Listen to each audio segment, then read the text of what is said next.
Two men trying to survive, both homeless. One we call A and the other J. A is waiting interminably for HAP approval. It's amazing to think that landlords will wait and leave a room empty for weeks, if not months, for approval of rent being paid by the state. That's what the loonies who run the state think. That's not commercial reality for a state that treats capitalism as the bedrock of our society. But back to the two men. The old one, A among them, is tired and oiled from drink and 65 years old. Again, that's A. His camp is close by and both men go into the school grounds to it. Up a private road that is a through road, and many people walk their dogs and walk through it and drive through it. The 65-year-old's camp has got loose approval of the caretaker. His tent is in the briars and the bushes and out of sight. He is camping where so many have camped over the years, where sadly so many have taken drugs and drink over the years, where some have used it as an emergency toilet from time to time. A's camp is just a place to sleep, not a place to live. The 65-year-old is camped very close to the spot of a tent of a chap who lost his life 6 months ago. That fellow was camped here for a while. They hear a car pull up behind them while talking before the 65-year-old climbs the bank to his camp. They look around and it is the Gardaí. They both pull in tight to the road edge to see if they go. Instead, the car comes up beside them and the window comes down. Maybe the Gardaí will say a quick hello, or there will be a mild inquiry and they will drive on. Instead, the passenger, a male, bearded, tattooed, middle-aged Garda, interrogates the 65-year-old. He demands to know his name and date of birth, and what he is doing and where he is going. The 65-year-old explains he is homeless and is going to his camp. He assures the copper the caretaker of the property has given permission. The copper tells the female driver to radio in to see if there are any warrants and to do a criminal background check. Now, I accept to you it is not a big deal, but if you were cornered like this and interrogated like this, you would feel insulted and feel like you are in a police state. Again, I reiterate you, and not these two homeless men. I think of many of my friends and the men I respected growing up, men who worked all their lives and contributed significant taxes and lived respectful lives towards others. They would be so insulted because they have committed no crime and therefore would refuse to be treated like a common criminal, and will restate that a few times to the prison copper and then clam up. No name, nor address, or birthday, or any other details forthcoming. True, they may be arrested. I suspect 40 years ago a sergeant behind the counter looking at an ordinary decent man being brought in by an overzealous copper would, upon one or two questions and friendly chat, realise the man has been wrongfully arrested and release him with an apology. Today I am not so sure. The male copper then turns to the chap behind him, that being J.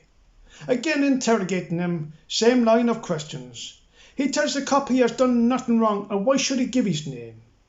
The copper responds by quoting an act to deal with trespass. The problem with trespass is that criminal intent has to be proven. There is another problem here, that being discrimination. The Gardaí pick and choose who to pull up over trespass, so any dog walkers or people living in nearby houses will be left alone unmolested. But how do we know that? They could be homeless too. The cops decide the profile. The chap decides to cooperate, and again a phone call or radio telecommunication, effectively the same thing today, is made to the station about J.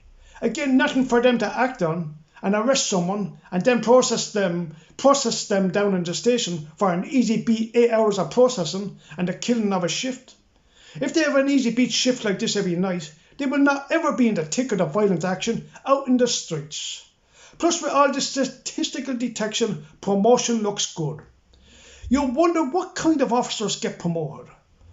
Why cooperate? Because if you don't, no solicitor is going to get involved, and if they do, it will be the most appalling representation where the Gardaí will be allowed to break so many laws and potentially self-evidently frame you for a crime you have a clear alibi for.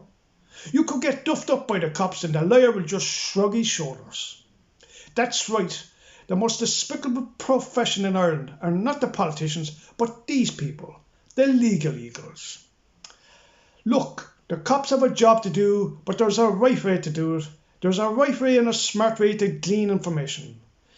Treating decent members of society like criminals and asking overreaching questions only antagonises and alienates many in the community. You start to think long and hard about reporting a crime or being a witness of a crime to the Gardaí if the first thing they do is start treating you like you are chief suspect number one. If not for this crime, maybe for another crime. When you have your ear to the ground at the evil that persists in our society, you get to wondering, why is it the Gardaí and its associated law agencies tolerate this evil?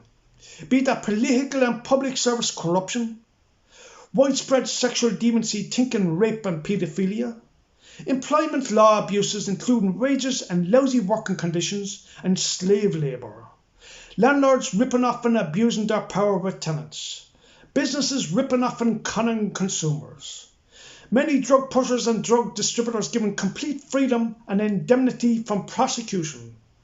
Of course, the coppers in their smart aleck speak will say, where is your evidence? Who are they? Where are they? When did it happen? Those coppers should get down on their knees and thank their lucky stars the ineffectiveness of the media and the politicians and the civil service and the surrender by society to those aforementioned jokers. The police are not meant to be removed from the community, but be part of the community. The police are not meant to be part of cover-ups and protecting the crimson suits. Instead, they are meant to be in the front line to give society the breathing space to deal with the real cancer of society, that cancer being those who abuse power no matter what field of human activity. The police are meant to be in the trenches, to give the room for society to develop spiritually and culturally and intellectually and cooperatively, for society not to surrender everything to representative professional bodies, but to act like adults and take it upon their own shoulders. Thank you and consider subscribing.